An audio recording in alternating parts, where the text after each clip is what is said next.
संगमयुगी कृष्ण अगर समझ में आ जाएगा तो उसके माँ बाप भी समझ में आ जाएंगे। कौन है?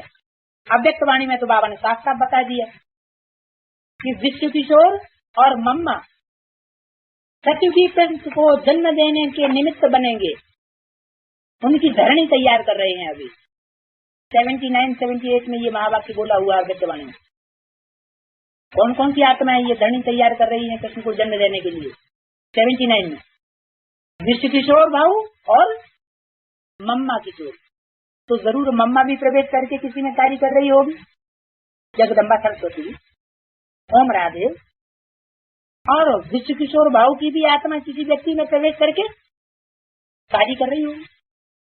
हम जानते हैं कि ब्रह्मा बाबा ने जितने भी भाई यज्ञ में मौजूद थे उनमें सबसे जास्ती अगर किसी के ऊपर बाबा का भाव बैठता था वो एक विश्व किशोर। सारे यज्ञ का कारोबार वो संभालता था, स्थूल कारोबार। ज्ञान बुद्धि में नहीं बैठता था। ज्ञान की उतनी धारणा नहीं थी, इसलिए ज्ञान की गद्दी जगदीश को देनी पड़ी। अगर ज्ञान बुद्धि में बैठ जाता तो ड्रामा में नहीं था।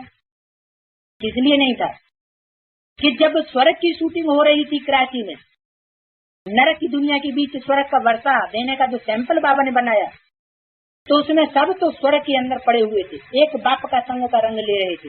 एक बाप को ही देखते थे तो याद कौन आएगा? एक बाप। लेकिन विश्व किशोर भाऊ को बाहर रसद लें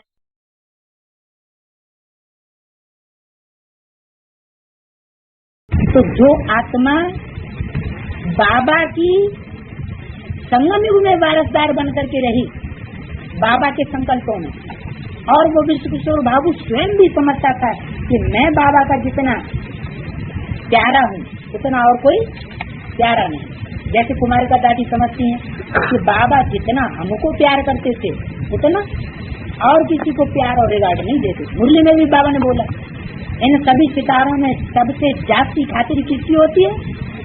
कुमारिका की। इससे क्या साबित हुआ कि ब्रह्मा बाबा का वारसदार सतयुग में कौन बनेगा?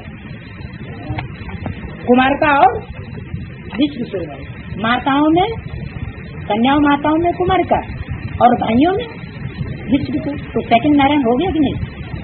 सेकंड नारायण नारायणी जब क्लियर हो गए तो सेकंड नारायण नारायणी का आधार लेने वाला सेकंड धर्मपिता बनेगा या नहीं? दुनिया का फर्स्ट नंबर का धर्मपिता कौन? शिव बाबा। और सेकंड नंबर का धर्मपिता कौन? इब्राहिम, बुद्ध, क्राइस्ट। ये नंबर वार है ना।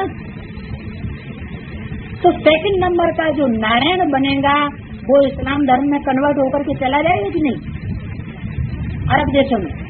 अरब देशों में जाकर के कन्वर्ट होकर के जाएगा तो वहाँ खूब भी विचार करेगा। भाई बहनों की भी वहाँ शादियाँ होती थी और ढेर सारी जनता पैदा होगी। पहले कोई सलामी थे ही नहीं, तो उनके लिए तो ये लाजमी है कि वो बेविचार करें और जाती जनरेशन बढ़ाएं। तो जिसकी बुद्धि में द्वापर के आदि से ही भक्ति के संस्कार न होकर के बेविचारी संस्कार भर गए, जब वो आत्मा अंतिम जन्म में बाबा का बच्चा आकर के बनेगी तो उसकी बुद्धि में बेविचारी संस्कार आएंगे, बेविचारी संकल्प आएंगे या अविचारी ज्ञान के संकल्प आएंगे। जरूर वो संस्कार इमर्ज होंगे। इसलिए बाबा ने एक वाणी में बोला, कोई पूर्व जन्म की व्याख्या है, भले इस जन्म में आकर के ब्राह्मण जन्म में लेती है, ब्राह्मण जन्म लेती है, लेकिन फिर भी वो आगे चल करके क्या बन जाएगी? नहीं, वैश्या ही बन जाएगी। बल ये ग्रामर में नूज है कि वैश्याएं भी माला का दाना बनती है। वैश्या सिर्फ स्थूल इंद्रियों के द्वारा विचार करने वाली को ही नहीं कहा जाता। जो गीत गाने वाली कणिकाएं होती हैं वो विचारी दृष्टि बनाती हैं अपनी आंख से ही तो विचारी होती है। इंद्रियों से भले भी विचारी नहीं होती तो भी क्या कहा जाता है? वैश्या कहा जाता है।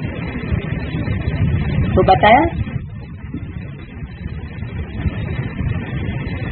कि राधे कृष्ण दोनों अपनी अपनी राजधानी में आते हैं। अपनी अपनी राजधानी में मानो कृष्ण की राजधानी अपनी और राधे की राजधानी चंद्रवंशी अपनी। उनके माँ बाप से बच्चे का नाम जाति हो जाता है। क्यों? क्योंकि माँ बाप ने पवित्रता का विरुद्ध उतना धारण नहीं किया, उतनी पवित्रता राजयोग के द्वारा हासिल नहीं की जितनी राधा और कृष्ण पवित्रता की बात को बाबा से ग्रहण कर लेते। क्यों नहीं धारण की है? हाँ, ये नियम बना हुआ है, हिसाब बना हुआ है कि मम्मा और विश्व किशोर की आत्माएं किसी में प्रवेश करती है। वो प्रवेश करने वाले बच्चे हैं अलग अलग प्रकार के। तो अव्वल नंबर बच्चा भी कोई होगा जिसमें विश्व किशोर सबसे जास्ती प्रवेश करता होगा। मम्मा के भी आधार कोई अलग अलग प्रकार की बच्चियां होंगी जिनमें मम्मा प्रवेश करके 9 देवियों के रूप में संसार में प्रत्यक्ष होती। इसलिए मुरली में बोला देवी तो एक ही है, लेकिन 9 रूपों में उसकी पूजा होती है। तो 9 रूपों में पूजा क्यों होती है? जरूर 9 कोई साकार रूप हैं जिनमें प्रवेश करके मम्मा ने पार्ट बजाया।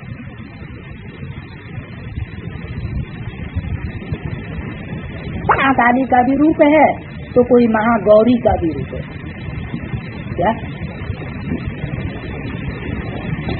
महाकाली का भी रूप है। महाकाली कब बनती है? काला चेहरा क्यों दिखाया जाता है? काला मुंह क्यों हुआ? कुछ न कुछ काले कर्म हुए तो काला मुंह, काला चेहरा दिखाते। तो उन्होंने माँ बाप से बच्चे का नाम जाती है। ये कितनी वंडरफुल बात है। क्यों अगली समझ में आया? अभी तो समझ में आ जाना चाहिए ना कि कृष्ण के माँ बाप कौन हुए। और पुरानी माताओं को तो जरूर समझ में आना चाहिए जो एडवांस पार्टी की शुरुआत की है। क्यों? उन्होंने तो सारी हिस्ट्री देखी हुई है, समझी हुई है, जानी हुई है। तो महिमा शुरू होती है कृष्ण की। कितनी वंडरफुल बातें हो गई। गुप्त खुशी रहती है। बाप कहते हैं मैं साधारण तन में ही आता हूँ। क्या